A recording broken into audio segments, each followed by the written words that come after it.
ქვეყნის განვითარება შეუძლებელი არის დიდი დისპროპორციის მქონე ტერიტორიული ერთეულების განვითარებით. ის რაც კახეთისთვის არის მნიშვნელოვანი, შეიძლება აბსოლუტურად გამოუსადეგარი იყოს გურიის რეგიონისთვის, რაჭა-ლეჩხუმისთვის. ყველა რეგიონისთვის უნდა მოიძებნოს შესაბამისი განვითარების რაღაცა ის ნიშა, რომელიც საერთო წყვილს შეიტანს ქვეყნის განვითარებისთვის.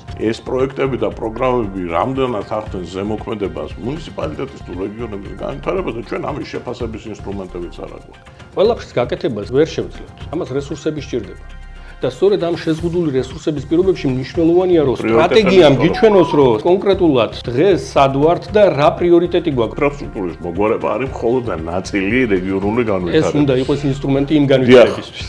ჩვენ არ აგვაქვს ხელისუფლების დონე, რომელსაც შეუძლია რეგიონული განვითარების დოკუმენტების შექმნას, იმიტომ რომ ჩვენი რეგიონი აციურიდიული პირია, მას არც უფლა ამოსულება აქვს რამე. სოფლის მხარდაჭერის პროგრამა ერთ-ერთი მნიშვნელოვანი ინსტრუმენტად მოიაზრებოდა მოქალაქეთა ჩართულობის და მონაწილეობის ადგილობრივ დონეზე. გლეხი ხდება, ის არის ძალიან პრაგმატული რა. რა თქმა უნდა. ის თუ ხდება იმას, რომ მისი ჩართულობით არაფერი არ მაინც არაფერი არ იცვლება, მაინც არაფერი იცვლება, მაშინ ბოდიშა ლაღაფის გუნდისთვის ის არ დადგება იმ კრებაზე. ეს უნდა გამხდარიყო საბოლოო ჯამში იმის საფუძველი, რომ მუნიციპალიტეტს უკვე სხვა პროექტების დაგეგმვის შემთხვევაშიც სწორედ ამ მოქალაქეთა ინტერესები და მათი ჩართულობით მომხდარიყო იგივე ამ პროექტების შემუშავება. ეს მითი რომ ქართულებს არაფერი არ გვაინტერესებს და არაფერს მონაწილეობას არ აქვს, არის სრული ტყუილი. ამაზე უფრო ეფექტური გზა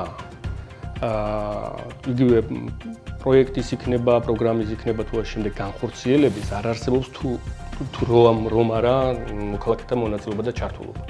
რაც არ უნდა აუდიტი, რაც არ უნდა ზედამხედველი, რაც არ უნდა არ ვიცი ზევიდან ვიღაცა კურატორი დაუნიშნო ამ საქმეს, თუ მოქალაქეთა მონაწილეობა არ არის, ისეთი ეფექტური ვერ იქნება.